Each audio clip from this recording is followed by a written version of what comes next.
24 કલાક પણ નથી થયા અને સારા વર્તનની સલાહ કાગળ પર જ રહી ગઈ. અમદાવાદમાં એક મહિલા પોલીસના લાફાથી લોહીલુહાણ.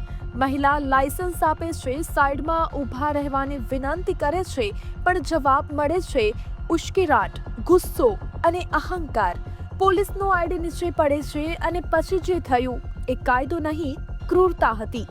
હાથ ખેંચાય, વાહનને લાદવું પડે અને મહિલાને કહેવામાં આવે કાર્ડ ઉપાડીને આપ. અસભ્ય ભાષા, લાફા, કાનને ઘાલ પડી જાઓ. મહિલા ડરે છે, 105 પર કોલ કરે છે અને ન્યાય માટે પહોંચે છે પોલીસ સ્ટેશન. પણ અહીં પણ ન્યાય નહીં, ધમકી મળે છે. ફરિયાદ નહીં લઈએ, ક્રોસ ફરિયાદ થશે કહીને બહાર કાઢી મૂકવામાં આવે છે. આ છે નાગરિકો સાથેનું સારું વર્તન. જો કાયદાના રક્ષક જ કાયદા તોડી રહ્યા હોય તો નાગરિક ક્યાં જાય? સલાહ આપી હતી, પણ અમલમાં ક્યાં છે?